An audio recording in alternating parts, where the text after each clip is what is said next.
Hello friends, చపాతీలను ఎప్పుడూ routine పద్ధతిలో ఒక గోధుమ పిండితోనే కాకుండా గోధుమ పిండితో పాటు ఇది కూడా యాడ్ చేశారంటే పిల్లలకు ఫైబర్తో పాటు ప్రోటీన్ కూడా అందించినట్లు ఉంటుంది.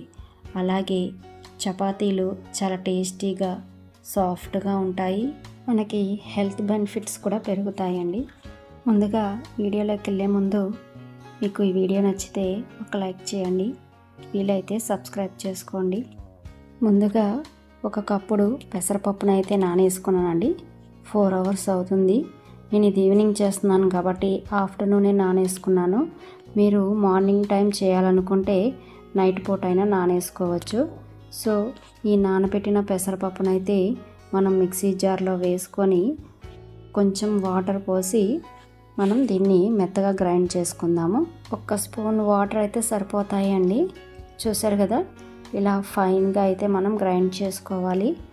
ఎక్కువ వాటర్ యాడ్ చేస్తే పిండి లూజ్గా అయ్యి మనకి ఇందులోకి గోధుమ పిండి అయితే ఎక్కువ పడుతుందండి. సో అలా కాకుండా 1 స్పూన్ వాటర్ అయితే సరిపోతుంది.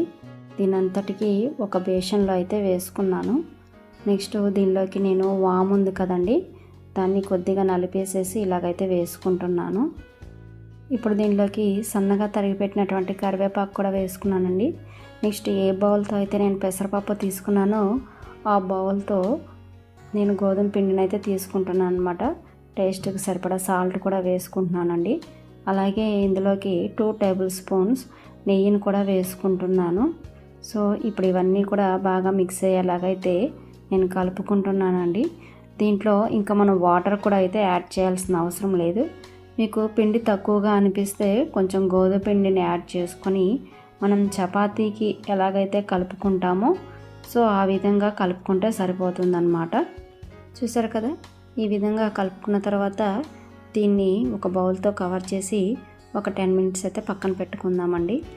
సో 10 minutes తర్వాత చూసారు కదా, పిండి ఇలాగా సాఫ్ట్గా మెత్తగా అనిపిస్తుంది అన్నమాట. మనం ఇప్పుడు దీన్ని చిన్న చిన్న ఉండలుగా అయితే చేసుకుందాము.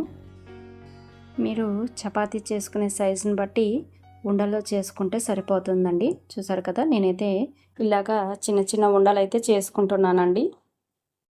ఇప్పుడు వీటిని ఒక్కొక్కటిగా చపాతీలాగైతే చేసుకుందాము.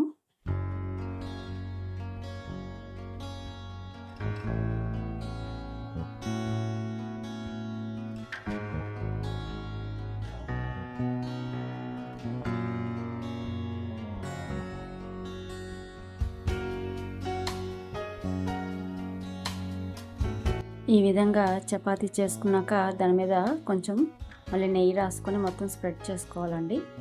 ఇలాగా నెయ్యి మొత్తం స్ప్రెడ్ చేసుకున్నాక దాన్ని హాఫ్గా అయితే ఫోల్డ్ చేసుకున్నాను. మళ్ళీ కొంచెం నెయ్యి వేసుకొని మొత్తం స్ప్రెడ్ చేసుకొని మళ్ళీ ఈ విధంగా ఫోల్డ్ చేసుకోవాలి. ఇది ఫోల్డ్ చేసుకున్న తర్వాత కొంచెం పిండి చల్లుకొని అయితే మళ్ళీ దీన్ని చపాతీలాగా ఒత్తుకోవాలన్నమాట.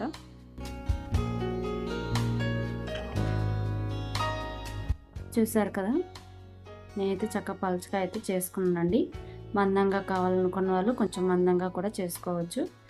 ఇప్పుడు పెనం మీద కొంచెం నెయ్యి వేసుకొని దాని మీద ఈ చపాతీని అయితే వేసి దాన్ని ఈవెన్గా కాలేలాగైతే 2 sides కాల్చుకోవాలండి.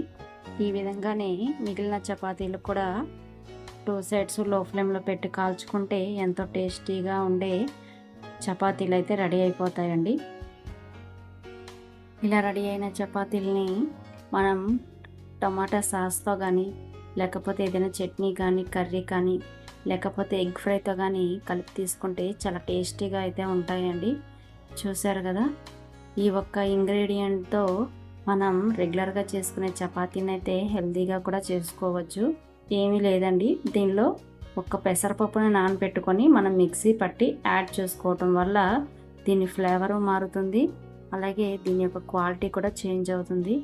ఓకే ఫ్రెండ్స్, ఈ వీడియో కనుక మీకు నచ్చినట్లయితే లైక్ చేయండి, షేర్ చేయండి, నా ఛానల్ అయితే సబ్స్క్రైబ్ చేసుకోండి.